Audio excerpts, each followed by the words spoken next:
Hello and welcome to the Broad Street Hockey Podcast. I am your host, Ryan Gilbert. Joining me, as usual, is my co-host, Joe DeMarini. Joe, how we doing here on this hot Tuesday afternoon? A little bit sweaty. Just before we went live, I was out in my garden pruning some herbs for my dinner tonight, and I walked back inside, and I was like, crap, I got to be on camera, and I just sweat through my shirt. So, we're staying as cool as we can. How about you? Yeah, no, I'm doing good. I step outside. I'm like, oh, it's definitely summer out there. It's definitely summer. It's hot. It's sticky. It's sweaty. But as Robert Thomas would say, man, it's a hot one. It's a hot one. It's a hot one out there. And it's been a hot past 2.5 weeks. I mean, the NHL offseason is so crammed into these 2.5 weeks with the Stanley Cup ending. Flyers had the Zegras trade, the draft, free agency, development camp. And now we have 2 months to talk about it and wait and speculate on what might happen with these prospects, what might happen with contracts, but not anymore with Cam York. We'll get into that here. But top of the show, make sure you guys are subscribed to the Broad Street Hockey Podcast feed. Also on Apple and Spotify. Leave us a 5-star rating and review there. And of course, the Broad Street Hockey YouTube channel. Like, comment, and ring that bell so you know when we are going live. And when we're watching live, appreciate any super chats or donations. We will put them on the screen. Those go straight to us, straight to everyone that helps run this YouTube channel. So we appreciate all of that. But I mean, we had a jam-packed episode last week. I feel like it's going to be just as jam-packed, maybe a little bit off the rails more this week, which I'm looking forward to. I feel like those are our best episodes. There's no like, all right, let's go through the draft, let's go through these things. It's like, all right, we can go any number of ways here.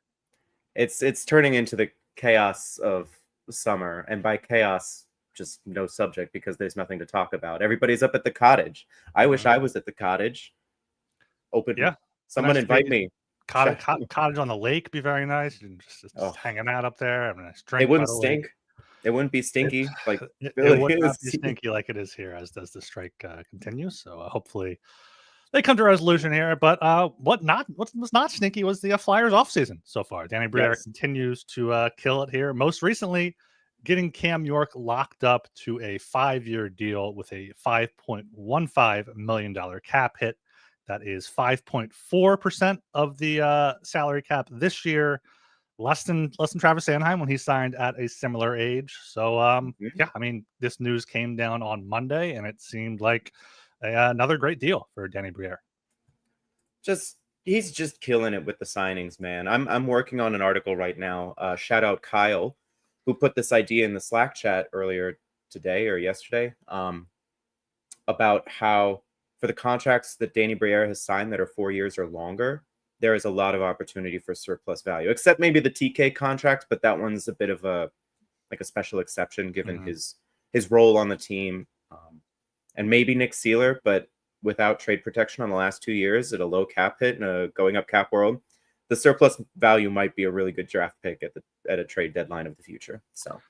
Yeah, Konechny is definitely a unique scenario where, maybe they overpaid him a tad, but did they?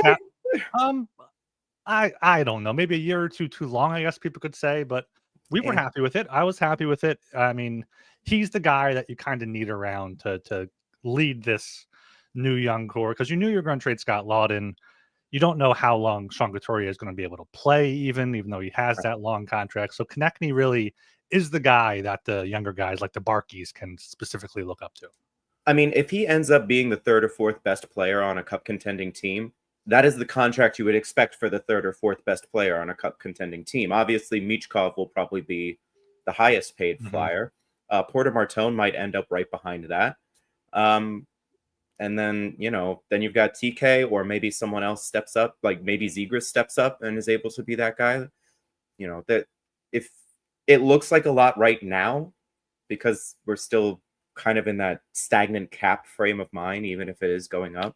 Yeah. But you see some of the contracts that got signed in free agency, and you think, dang, if that's like the third or fourth best player on your cup team for the next 8 years, okay.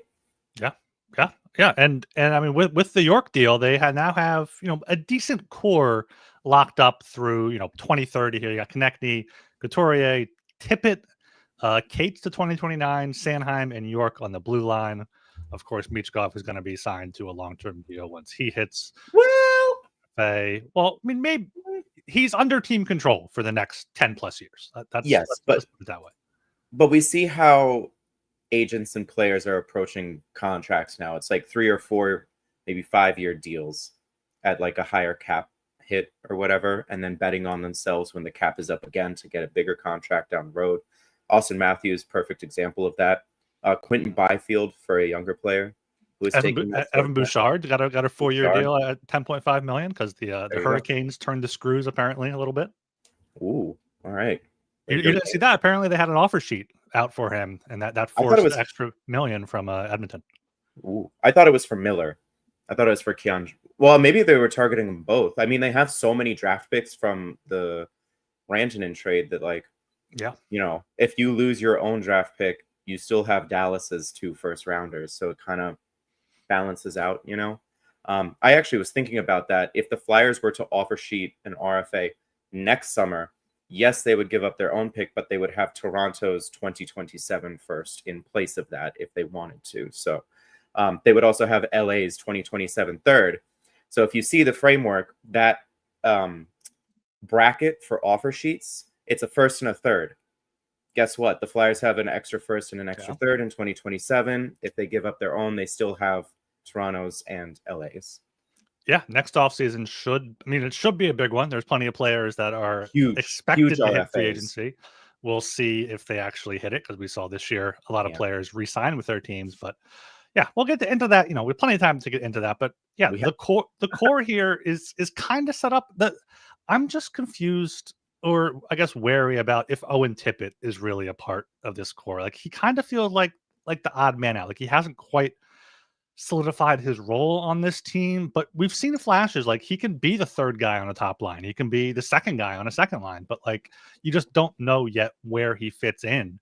And with the Flyers having all these wingers coming up, I mean, Michkov, Forster, Martone, Bump, like, it seems like he is becoming now the default trade him guy after York is extended. Ugh, it's driving me nuts.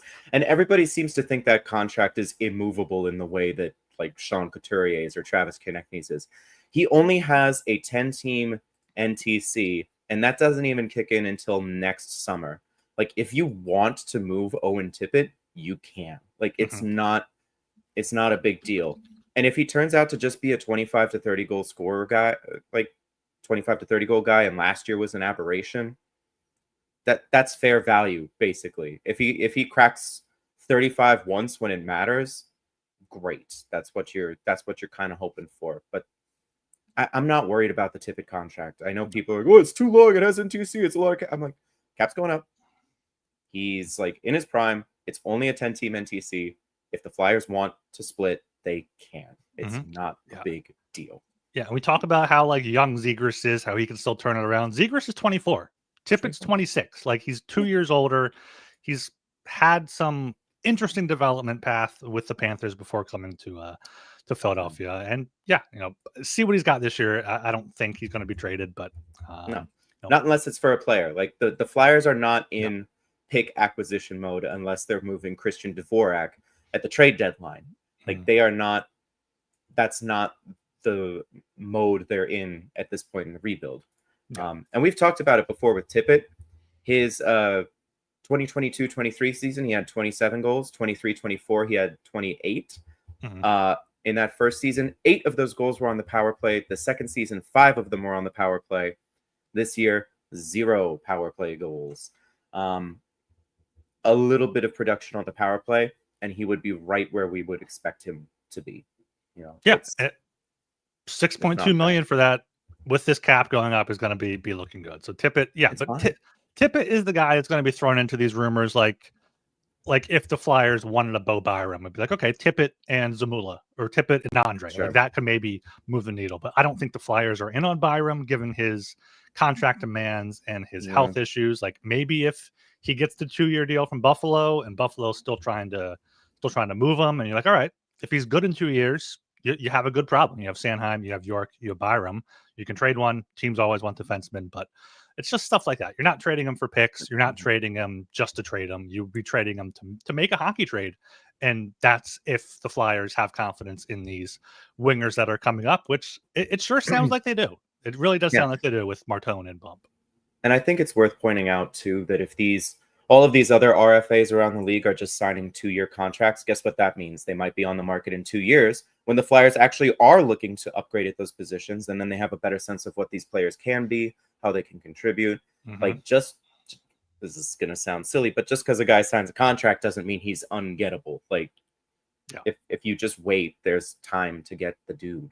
Yeah, like, I mean, Mitch Marner was in rumors. Mikko Rantanen was traded. Jason Robertson's name has been out there. Like, there's opportunities. You can trade for guys all the time. Like, they become available. Like, Elias Pettersson may have been available for a bit. JT Miller was available. But, yeah, I mean, there are guys you can go out there and trade for in the future there. Or you just wait out their contract and sign them, because these RFAs, they'll be, 26, 27? That's the exact age you would want to be signing these slightly longer-term contracts.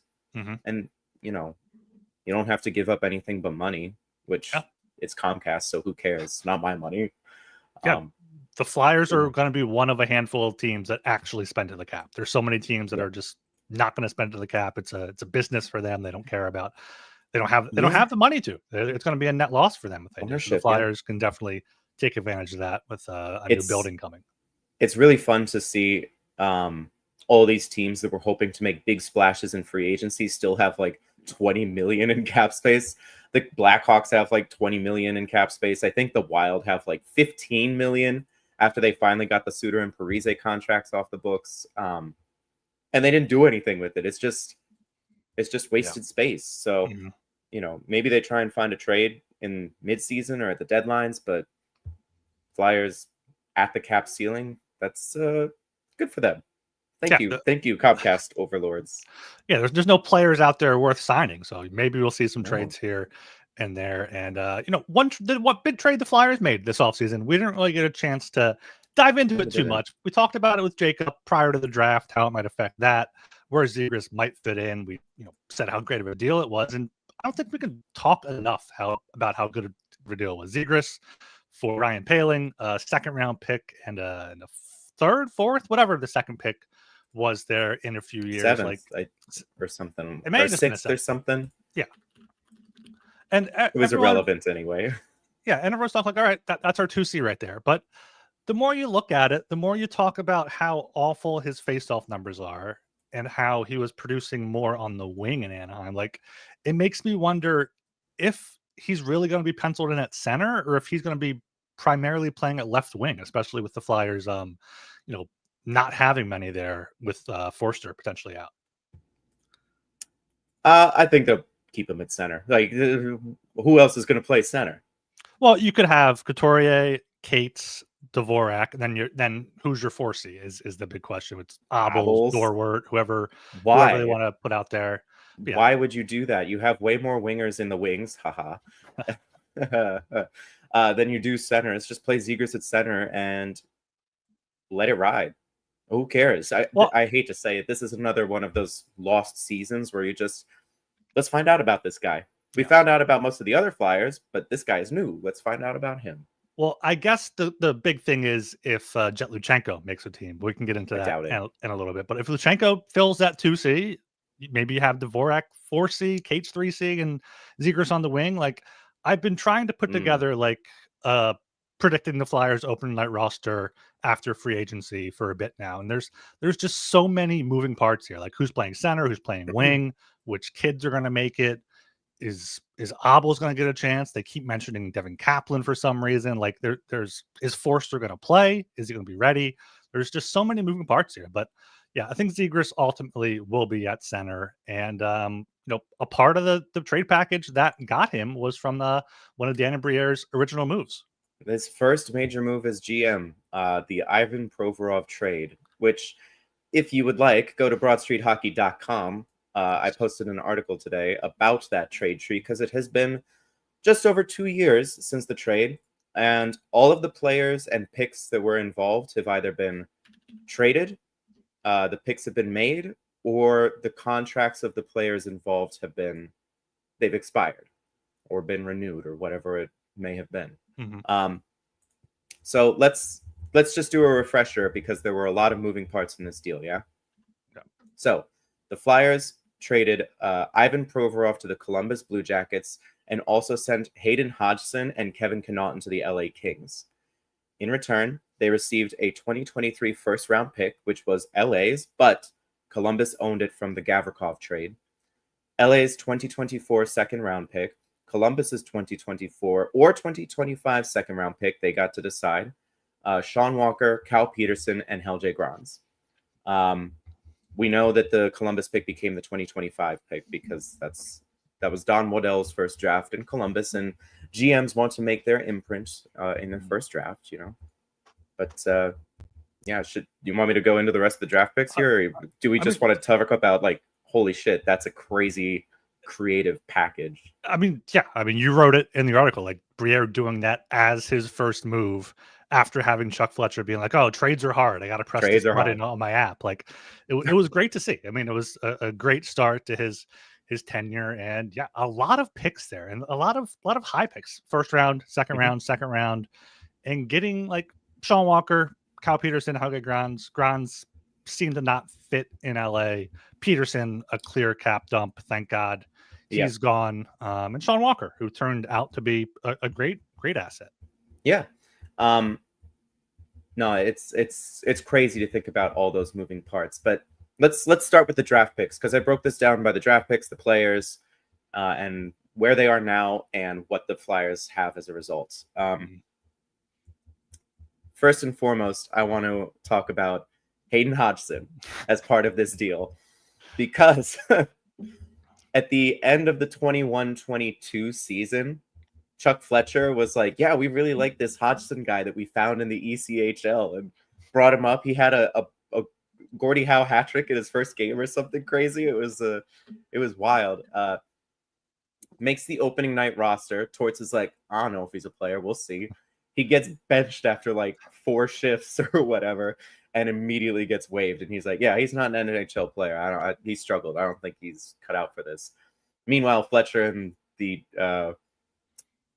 alumni are like, no, we really like this guy. He's a really good player. He's a flyer. He's a flyer. Thanks, Fallon. Anyway, the draft pick, 2023 first, 22nd overall. That became Oliver Bonk. So it's still a bit early to tell if that was the correct selection. I was very high on Gabe Perreault, but Bonk looks like a pretty good player. And we understand now, with the benefit of hindsight, there was a risk getting Matvei Michkov at 7th. You didn't know if he was going to come over. We hadn't heard about the Cutter Gauthier situation. Gabe Perreault and Gauthier were set to be teammates in Boston. Yep. Maybe it was not in our best interest to draft that guy, Gabe Perreault, at that point.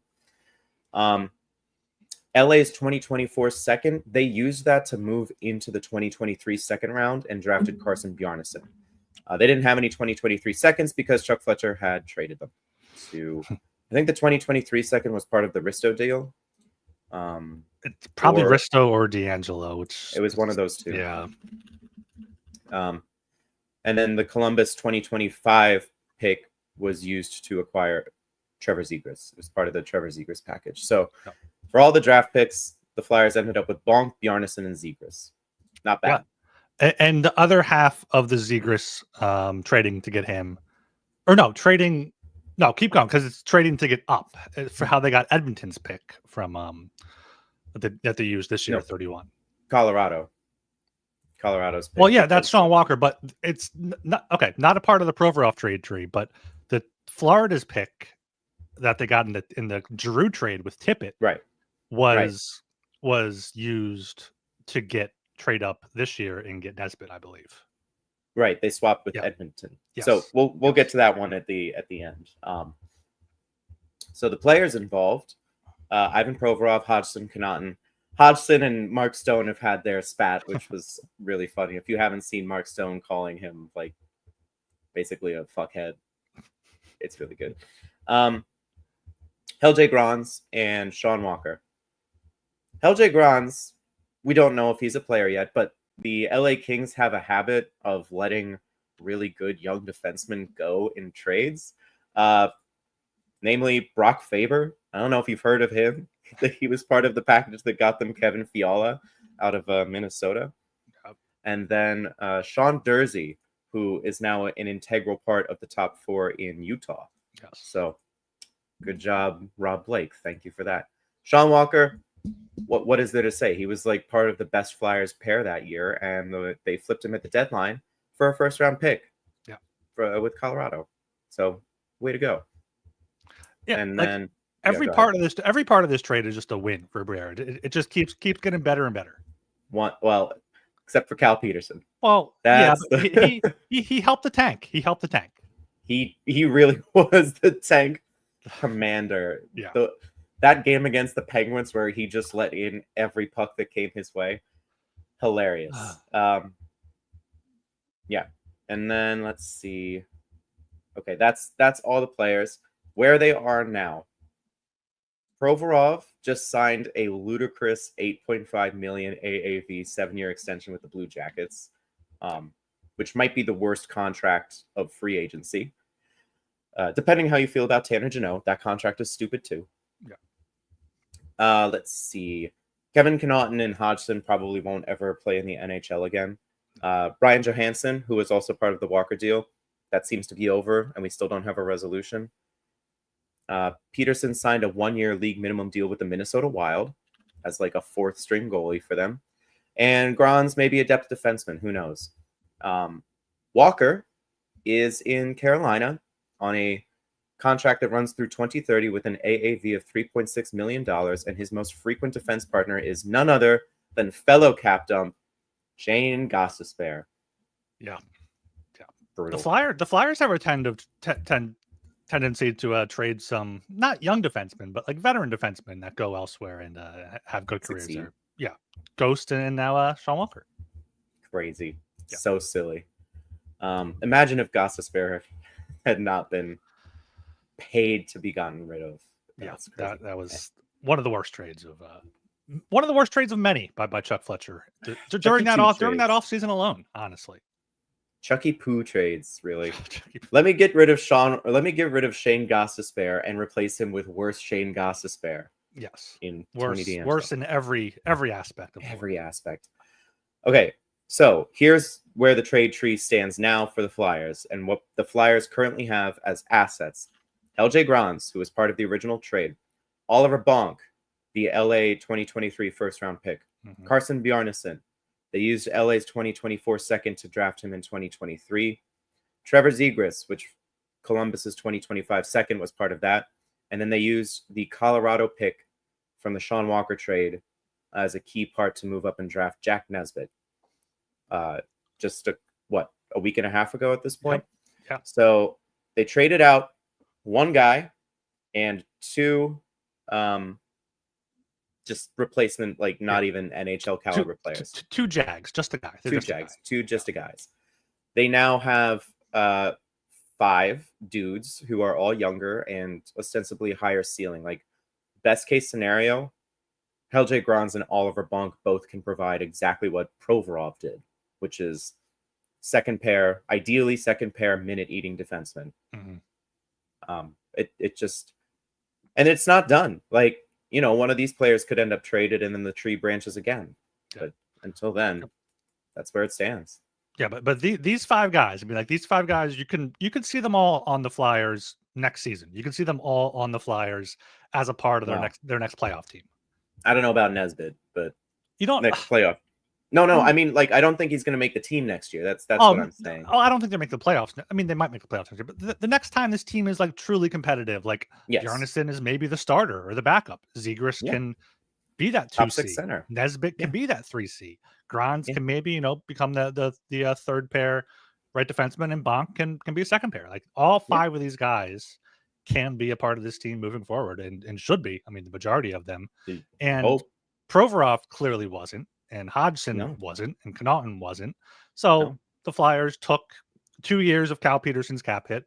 The Kings lost in the first round both of those years to the Edmonton Oilers. So they did. A huge win for this trade and for the Flyers, and it's only going to get better. Like if Bonk becomes anything like a top 4 defenseman, replaces Provorov, Zegras Nesbitt. Like, it's just the first of many great moves by Danny Briere.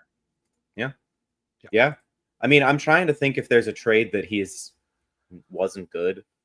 I guess the only one that people don't like is Frost Farabee, but like, it's the Gauthier trade. Cut a Gauthier trade for Jimmy Drysdale and a second round pick, which, sure, in a vacuum, probably not great value for your top prospect coming off winning gold at World Juniors. But we can look back in hindsight and be like, all right, this was out there around the league. This was an open secret around the league, not leaked to the media for the better part of a year. And they were still able to get Jamie Drysdale. And you know what? That probably helped set the table for more trades with Anaheim, this Zegras trade, because there's still so many swaps that would make sense with Anaheim. Like Anaheim, like McTavish wants out. Like McTavish might not want to play for Coach Q. So Briere, going out there, trading with a lot of different teams, getting his name out there, using Keith Jones's connection. So yeah, I mean, it's 100%. I swear to God, the Gauthier, the reason it was kept quiet was out of respect for Keith Jones,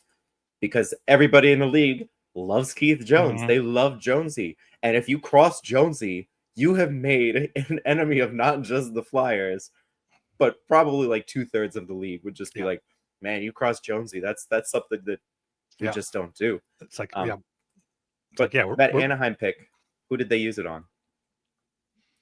What is that? The I don't know, Joe. Shane Van Sage. Shane Van Sage, another great addition there. Another great potential middle six winger. That's just add in the assets, add into the cupboard there. And the Flyers prospect pool, I know there's not a ton of prospect pool rankings out there yet after the draft. I saw one floating around social media by Byron Bader. Hockey Prospecting has the Sharks and the Canadians and then the Flyers. Flyers 3 there. I mean, and it makes sense because you have Lechenko, you got Martone, you got Nesbitt, you got Bonk, you got these other guys not even thinking about right now. Like there's depth, but as we point out, as so many people point out, it doesn't matter how well your prospect pool is rated, as we saw a decade ago with Ron Hextall. It's a matter of evaluating these guys, developing these guys, and we saw some of that over the past week at the Flyers training center with development camp.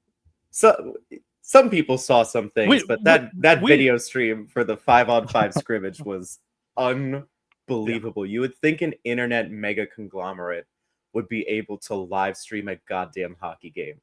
It's crazy. Well, I saw they streamed some of the 3-on-3 the day before, and I went back and watched that, and that looked decent. I mean, it wasn't a great angle, but it was you could watch it. But the 5-on-5 was 144, 144p. It was just unwatchable. And then the audio kept cutting out too. I'm like, this is ridiculous. What was the point of all this? Yeah. So we're relying a lot here on the people who were in the building for that. Maddie Campbell was there for Broad Street Hockey. She wrote up a great piece, takeaways from development camp. Charlie O'Connor, Jordan Hall, all those guys tweeting out videos that we appreciated seeing there. And a lot of the quotes. I mean, a lot of the quotes we saw, a lot of the players that were talking good. We saw Armstrong, Sharp, a bunch of these guys talking highly of these players here. And I guess let's just start with the big one. Porter Martone, 6th overall. He looks physically like he's ready for the NHL. He played at World Championships in the spring, was on a line with Travis Konechny for one of the preliminary games. I'm itching to see them on a line together this coming season, but it's like that experiment where you put a cookie in front of a kid and they're like, all right, you can have this cookie, but if it's still here in 5 minutes, you get 2 cookies. It's like, no, I want the cookie now, but I also want the future value. I also want the future value of the ELC to extend a year and the RFA to go back, and not necessarily manipulating the service time and whatnot there, but there's a few choices for Martone he has to make. He can go to college. If he goes to college, he can't attend training camp. He could go back to the OHL, but as Thomas wrote in his piece earlier this week, that Brampton team is going to be decimated. So it seems like it's between either going to college, likely Penn State with a potential future Flyer Gavin McKenna, or trying to make the team. Yeah, This kind of feels like when Shane Wright came out of the draft for the Seattle Kraken. He was too young for the AHL, but he was too good to keep going in the Canadian junior leagues. He wasn't learning anything there. He'd already dominated. So he made the NHL roster, but he wasn't ready for that either. So his development for like 2 years was just kind of corkscrewing around the place because there wasn't a good place for him to progress. I don't want Martone to fall into that same trap. If he chooses the college route, he cannot attend preseason camp and he cannot make the team because you have to sign a contract to do that. And once you've signed a contract, you are ineligible for the NCAA. Yeah. So I would rather him go to college than make the roster outright. I think that'd be better for his development. Because you take a real risk signing his ELC and then letting him come to camp. And if he doesn't bang the door down, he's going back to the OHL because he's too young to play on the Lehigh Valley Phantoms. Yep. So I don't know, man. Oh, like where do you stand on it? Like I think he should go to college, but people are going to be paranoid about the Gauthier situation if he does that. Like, oh, you didn't do what I wanted, and now I'm going to go to college, go by 4 years, and be a free agent. You know? He's not going to do that. I don't think. I think, especially in today's with the new NCAA agreement, we're going to see a lot of one and done guys. Which I'm not sure how the guys that have been there for 3 or 4 years at this team, seeing these hotshot 18-year-olds coming in, are gonna feel about them. Like we see that in basketball. Like we see just teams rotating through players with one and dones. But yeah, the thing with Martone, like, you could give him the 9 games and see how he does, but then he has to go back to the OHL, and then he's not learning much there. He's going to dominate it again, and you're going to probably maybe put up good points like Luchenko did this year. But I mean, Yeah. So the best thing for him is to go to college, get that full year. Even if they go to the Frozen Four, the Frozen Four is April 9th and 11th. He'll still have a chance to join the Flyers, join the Phantoms for the final week or two of the season. Or even before playoffs, even playoffs, possibly playoffs. Martone, I'd love to love to see that in Philadelphia. Ooh. But yeah, if they don't make the Frozen Four, like the season ends mid to late March, can still get some time with the Phantoms or with the Flyers. Like that is, I think, objectively what is best for his development. But if he really wants to make the team, and the Flyers have a spot open for them, if they get bad news on Forster. They didn't get Shabanov, so there's another potential roster spot there. Like if they're comfortable having Martone and Luchenko and Bump all on the team together, that's another big thing. Is like, you can have Martone here, or we can put some of these guys that are older, have proven themselves a bit in the pros, or just have proven themselves in college, like Bump.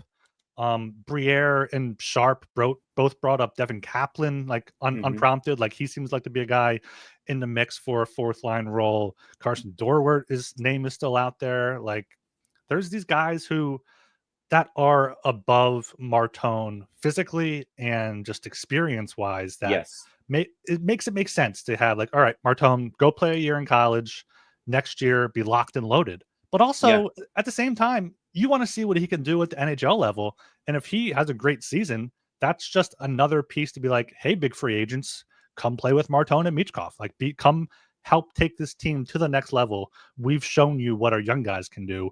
You can be the missing piece. Yeah. I get the logic behind having him join the NHL roster, but I don't think that.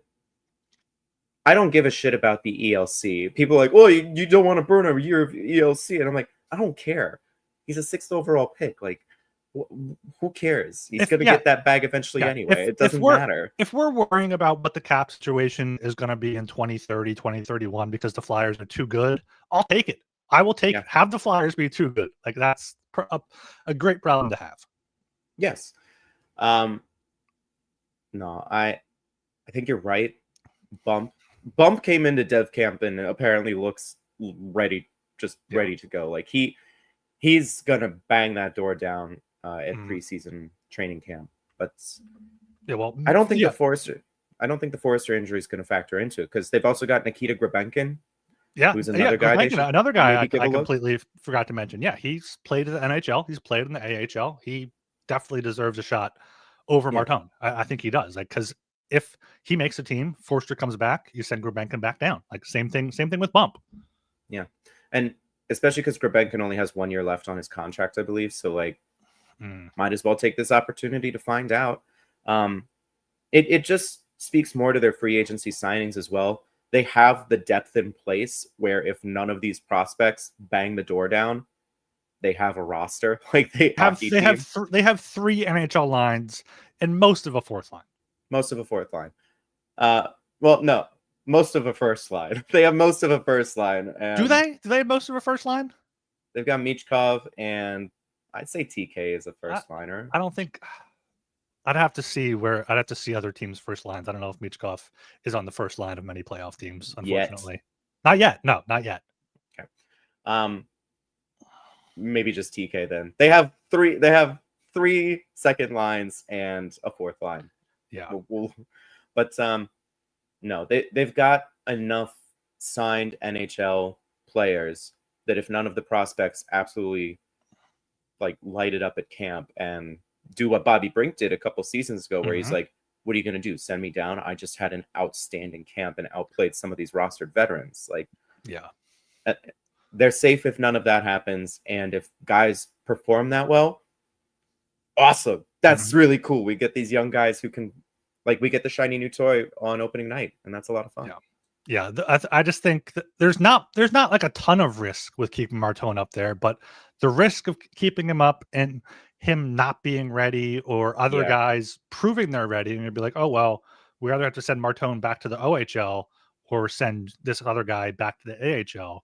Like, and it just puts you in a weird spot. And the Flyers have so many guys that are turning pro or just recently turned pro with Bump, with Barkey, Gulbenkian, like you said, he's 22. He's definitely going to get a look at some point this year. Like Tony Dick's still here. Abels, like they can be the fourth line if they have to be. Gaucher, like there's guys here that can fill the gap. So we're going to keep talking about it until there's a decision made, and it'll be very exciting to see Martone with the Flyers, like even in the preseason. But well, hold up, he can't do preseason if he goes to college. Exactly, but I think there's a non-zero chance he goes to camp and then they go back to the OHL and Brampton trades him. He can go to the OHL. Yeah. Like Luchenko did. Yeah. Well, I mean, Luchenko had already signed his contract like right after he got drafted. Like he almost signed immediately. This is a little different because it sounds like Martone wants to go to college, and who can blame him? There's probably like what's it called? Image licensing or whatever. NIL. McKenna got I think $700K, which is the most ever offered. Like Michigan State offered $200K. There you go. Likeness or whatever. Yeah, image and likeness. Name, image, likeness. NIL. Name, image, likeness. So that's on the table for him too. Like it could go either way. But I do think it's also worth pointing out, most of the time when prospects, if they play in the NHL immediately after the draft in their D+1, they do not do great. Like it's very like part of what made Macklin Celebrini so good last year is that he already looked pretty damn good just in his first year right after the draft. But you look at, like, I think Thomas brought it up, Uri Slafkovsky, who joined the NHL right after he went first overall. Didn't look so good. Alexis Lafreniere, kind of it's a steep development curve, and maybe you just don't take that risk. It's very rare to see guys play in their year after being drafted. Like last year was just Celebrini, played 70 games. Levshunov played 18 games with Chicago, but I mean primarily just Celebrini there. And even like going back to the year before that, like Luchenko was the only other player to make an NHL roster out of that draft. Out of camp. Yeah, you had out of camp. Yes, that's what I meant. Zane Parekh played a game, but out of camp he was the only other guy. And even going back like 2 years ago, there's just like a handful of guys. Bedard, Carlson, Fantilli, Will Smith last year, Michkov, Zach Benson. Like there's not a ton of guys that go right to the NHL, and they don't perform too well right away. That's I think the thing. Benson made the jump immediately. Yeah, Benson did not. Yeah, Benson's played. Yeah, the only guys that have played 2 seasons from that draft are Bedard, Carlson, Fantilli, and Benson, are the 4 guys. Then you have Smith, Michkov are the only other guys that played a full season last year. Then you have like Leonard, Dvorsky, Matthew Wood, like Oliver Moore got 9 games, Perreault played 5 games, like Callum Ritchie. Like, yeah, there's it's so it'll be exciting. It takes time. It takes time. It takes time. So go to college. You have that option now. Take advantage of it, and then hopefully see you at the end of the year. Yes, I'm with and so that brings us to Alex Bump, who had the opportunity to join the Flyers at the end of last season after his college season ended, but he said he didn't just want to burn a year. He didn't want to just play an initial game to play one. He wanted to go to the Phantoms. He thought those games meant more. And I mean, he dominated early on there. He dominated that first round series against the Penguins, had a tougher time against the 2-time reigning champion Hershey Bears now. They've won quite a bit recently. So, but go look at Alex Bump. I don't want to give away their article too much, but because it's behind the paywall, $5 a month, you can get all this. But Matty Campbell's first takeaway: Alex Bump is too good to be here. Like, he's what the Flyers need: a left winger, shoot first. He has the physicality, and I think he's the guy right now that I would give the inside track to make the team out of camp. Yeah, I mean, the spot's available. It's there. Yeah. Go. I'd be happy to see him up here. Yeah, like we like shiny new toys. Yeah, and if he's filling in for Forster, when Forster comes back, you can send Bump back down. Maybe you're comfortable playing Bump in a 4th line role, and you can send Kaplan back down or whoever else makes the team. Hold on. I don't want to play prospects in 4th line roles. That's not worth the call up to me, because the time on ice. We talked about this with Poehling. He didn't get like 8 minutes a night like your typical 4th line center on a cup contender or whatever. He was getting more than that because this team has a bunch of 2nd and 3rd lines and no real, if his usage is more in line with a 3rd liner, even if though he's technically on the quote unquote 4th line, fine. Yeah. But if you're going to call him up and play him less than 10 minutes a night, that's stupid. Well, I'm thinking that scenario. He starts on the 2nd line, maybe the 3rd line. Forster's out for 10 games. Bump has a great start to the season. Maybe you just move Bump to the 3rd line and put Dvorak on the 4th line, or then you're like, oh, why do we have a $5 million 4th line center? But this team's gonna have a 4th line that plays more than the 3rd line some nights. It's just gonna be whichever line's working that night, whichever line Tocchet wants to play with there. Yep. But Bump, I feel like can just pencil him into middle 6, left wing. He'll be a shoot first guy. He's 6 foot, almost 200 pounds. Like, yeah, he's proven he can do it at the college level. He's past that. Did it at the AHL level. Had 3 points in 2 games, and then 2 goals in 7 games in the playoffs. And the Flyers just seem very high on him. So I feel like Bump is going to be a part of the 3 Bs. Bump, Barkey, and Bonk there, who are going to be a big part of the future. I hope so. I mean, the dream scenario is that he is our version of Jesper Bratt on the New Jersey Devils. Just there's no comp at all there. There's no comp whatsoever. But Jesper Bratt, just for those who don't know, he was taken 162nd overall in the 6th round and has 447 points in 552 career games. Like, he's a first line caliber player. he's real good, and was just found in the late rounds. So, if Bump can be even half of that, what a steal! What a get! Yeah, Bump 5th round pick. You always forget about that. They got him late. They got Barkey late. They found some of these. I don't know. Was Barkey 3rd round? I don't know if I call that that's a mid round, like solidly mid round. I feel like in a redraft he'd go probably 1st round at this point. I mean, not a lot of guys have played from that draft we just went over, but 2nd round, at least. Yeah, at least 2nd round, especially how he's playing there, because I feel like probably the knock on him was he's undersized, and he's proven that he's going to not use that against him. He's going to use that and go with it. I mean, my dream for Barkey is that he is the second coming of Cam Atkinson. Okay. I mean, I feel like Barkey's a little bit more bite to him, a little more bark to him as well. But I would take a good two-way scoring winger. I would not mind that whatsoever there. Do you think we see Barkey with the Flyers at all this season? Not out of camp. He's going to get some AHL time first, but do you think we see him for, will he make his NHL debut this year? Ooh.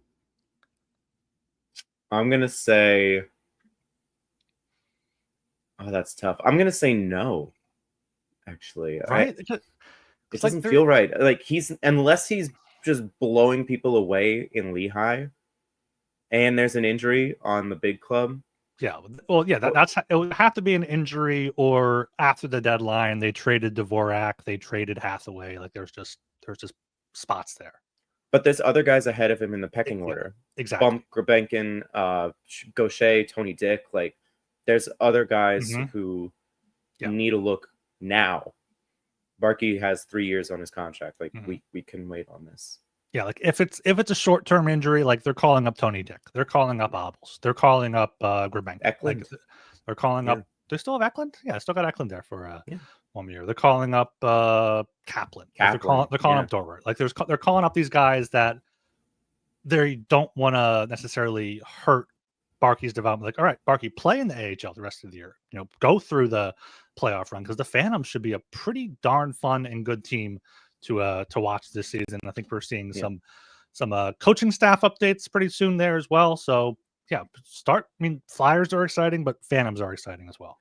I also hope they learned a lesson with Jet Luchenko last season, because they started him on the team, sent him back to the OHL, then he joined Team Canada, then he went back to the OHL. Like it was just, and then he joined the AHL at the end of the year. Like that's a lot of movement. Barkey is older, so maybe it would be less impactful for him to get yo-yoed a bit. I just don't see, like, what's the point of yo-yoing a 20-year-old in his first year as a professional? No. It seems silly. I mean, yeah, because even Brink was a second-round pick. He was 21 when he made the team for the first time, but he needed that time in the AHL, and he got sent back down in 2024 to need that time. Yeah. So, yeah, and I think with Luchenko, like, I feel like they gave in a little bit too much to Torts. Torts was like, I need a center that can skate. Jet Luchenko was a center that can skate. Yeah. He's looked the part in training camp. Give me this guy. Let me see what he can do. And he looked fine. No points. Should have maybe had a point here or there. But so I guess let's transition there to Jet Luchenko. Where do you stand on him right now? Do you think OHL 100%? Really? Yes. No, you don't think he's going to make the team? Nope.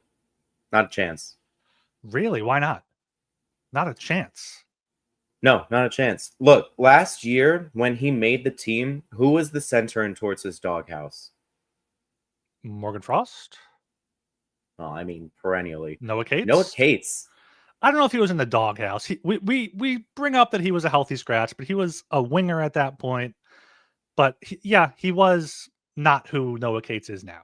Yes. Yes. So they don't have that problem this year. They don't have a coach who also didn't like Sean Couturier, but that's a different conversation. Yeah. We don't have that problem. You have Coots, you got Zegras, you got Dvorak, you got Cates.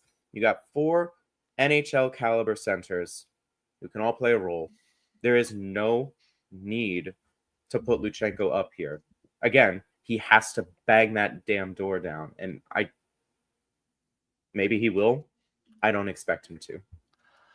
I am much more bullish on Luchenko than you are. Really? Okay. Yeah, I think it's 50-50 at least that he makes a team. Like I think Zegras and Dvorak are great options to play center if they fit out there. But if Luchenko comes in, does what he did last year with a little bit more. I mean, with the Phantoms last season, 6 assists in 7 playoff games, 1 goal or 3 assists in 9 regular season games. He was looking the part from people that were watching the games. Like he looked like he belonged there.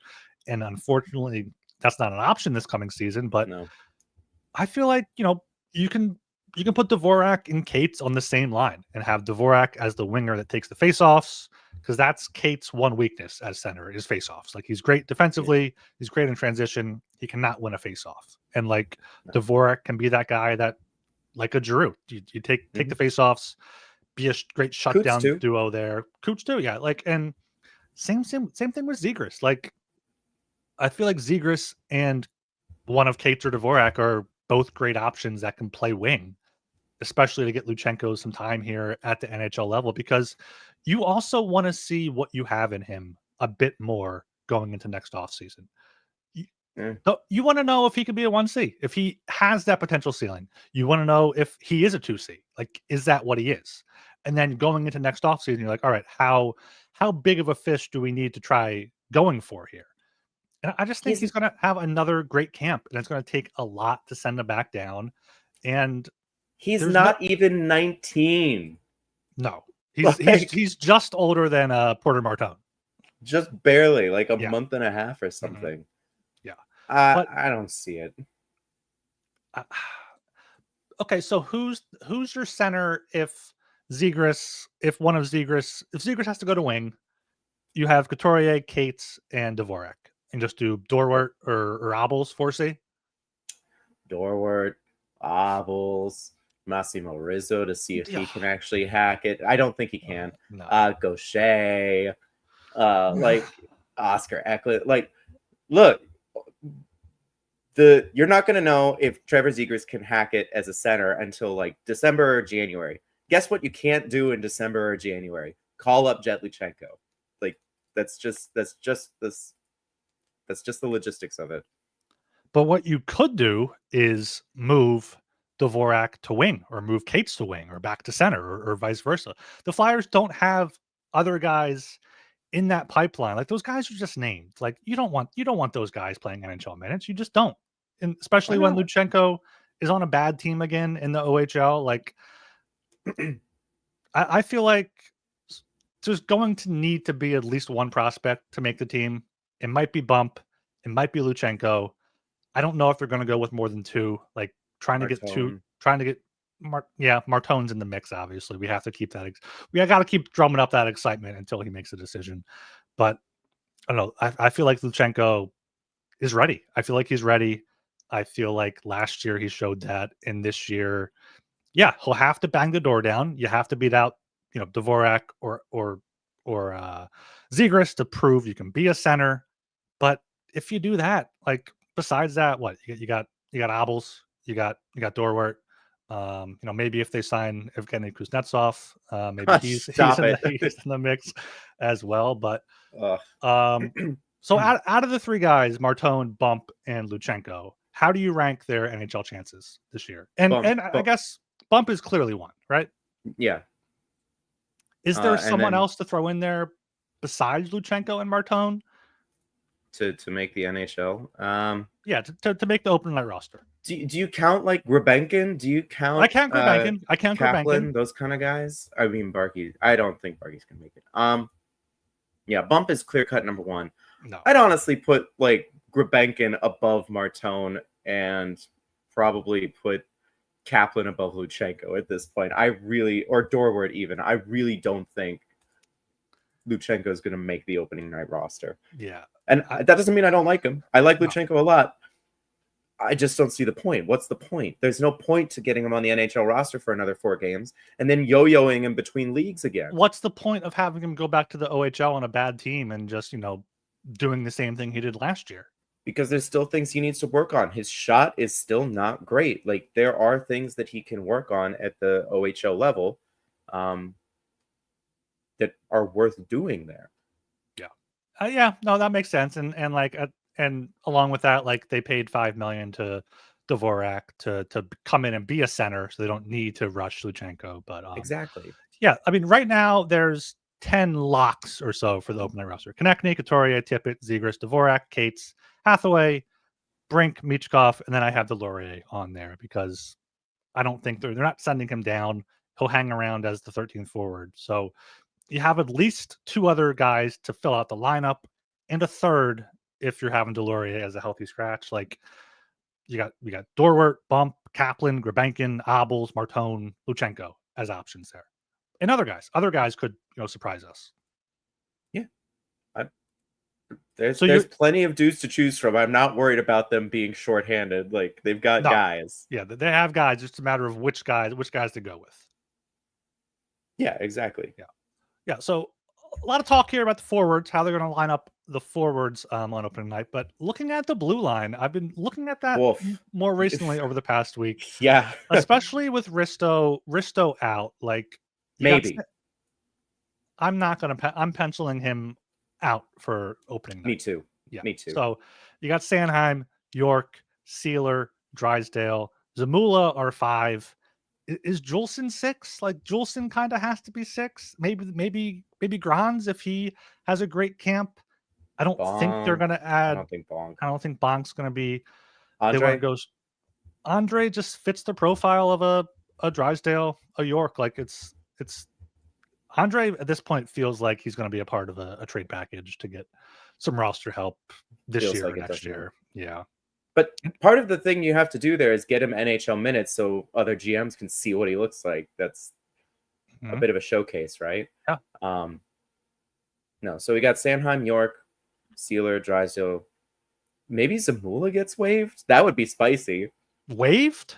He's not waivers exempt, right? So wait, why are we waiving Zamula? You need Zamula. He's one of the 5. You need 6. Well, yeah, I'm saying like Grans and Andre make it over him, or Juleson or someone else like makes it over him. You don't think Juleson would be 6? I think it'd be Grans or Juleson. They're both third pair right-hand guys. Like, I think Andre only comes up if there's an injury to Drysdale or York or maybe Sanheim. Like, Jason McNeil wrote today, BroSreeDocky.com, like and subscribe.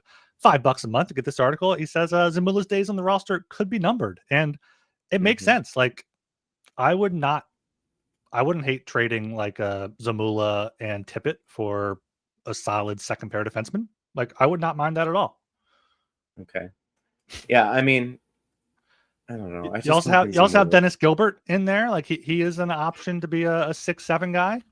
Where is he from, by the way? I let me just double check the Dennis Gilbert. He is from. He's from Buffalo.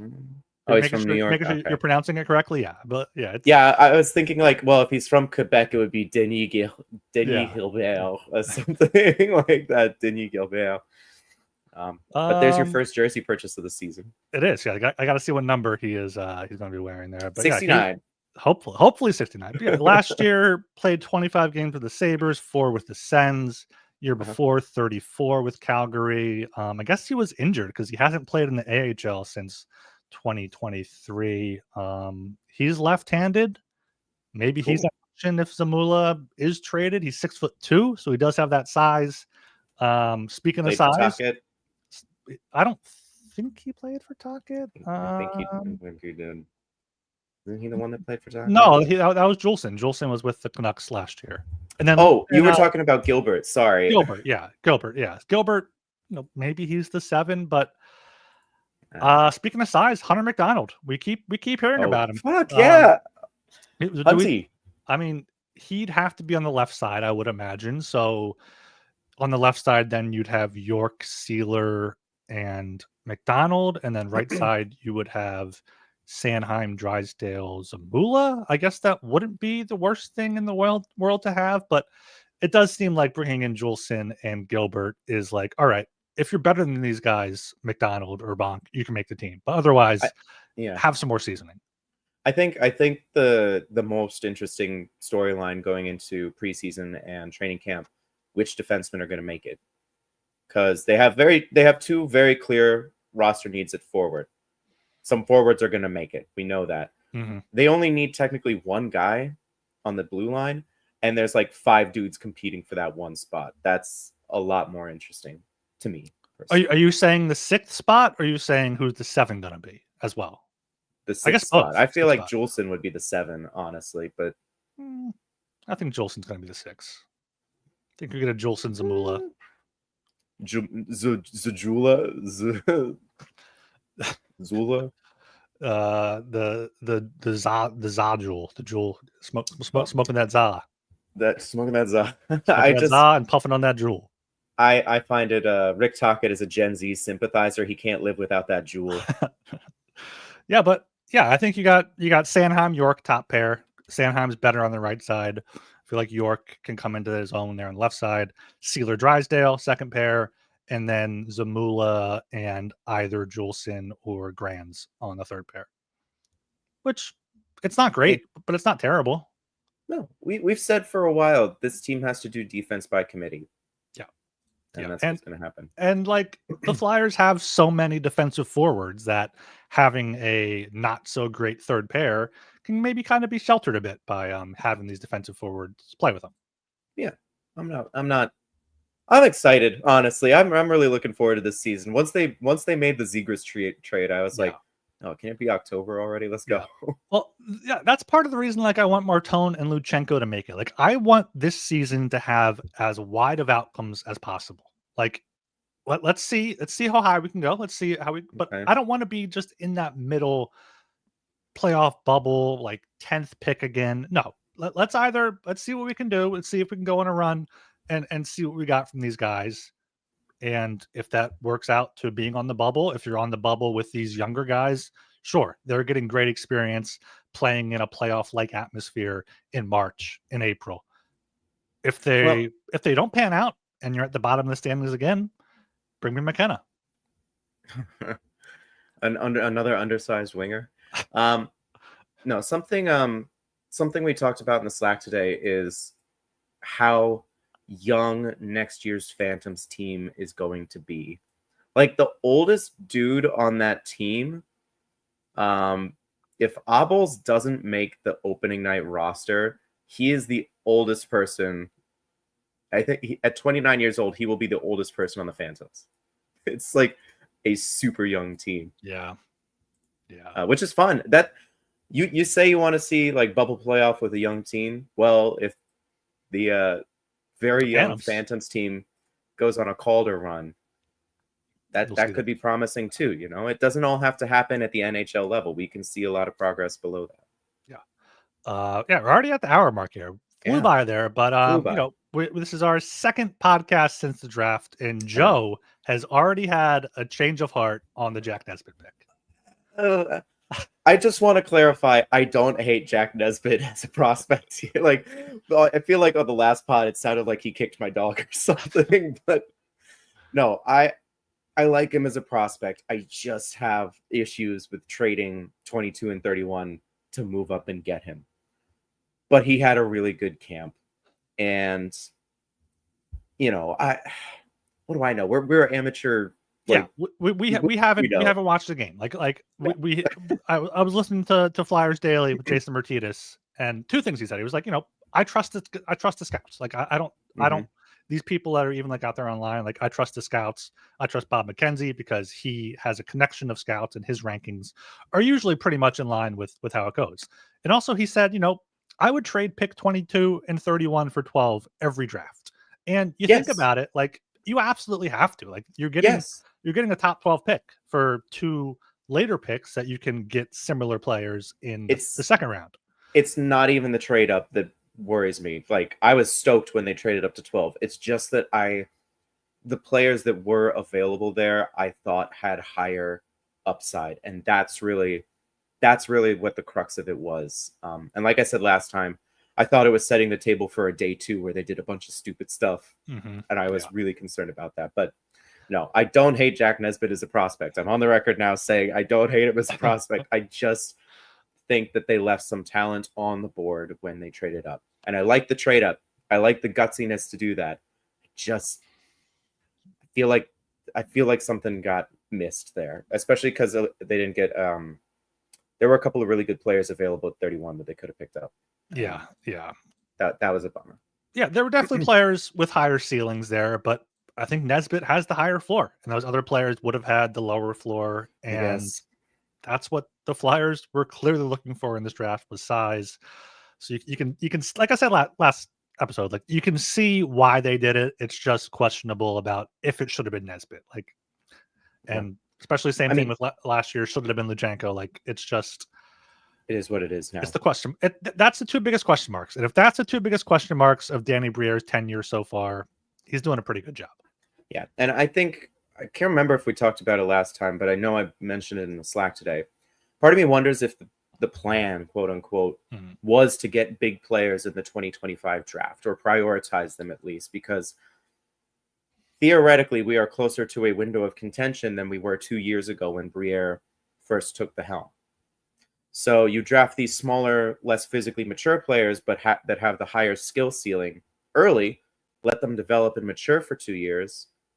And then in 2025, you take the big guys who are closer to NHL readiness. So you have all of them kind of competing for a spot on the roster or coming into the league at the same time, just by virtue of like physical development and whatnot. But I don't know if that's like too galaxy brain for anything here. I mean, it's a little bit galaxy brain, I think, but also, and I said this last episode, yeah, the bigger players also hold their value for longer as long as they stay healthy. And in 2 years, the Flyers might be in a spot where they're using these players to bring in a final piece of a playoff puzzle, bringing in, I mean, a top 4 defenseman, a top 6 center. Like, what did it take to get Jack Eichel? Alex took Peyton Krebs in a first. I think that was like the core of the package. Imagine you do, I don't know, Owen Tippett, Jack Nesbitt in a first to get Tage Thompson.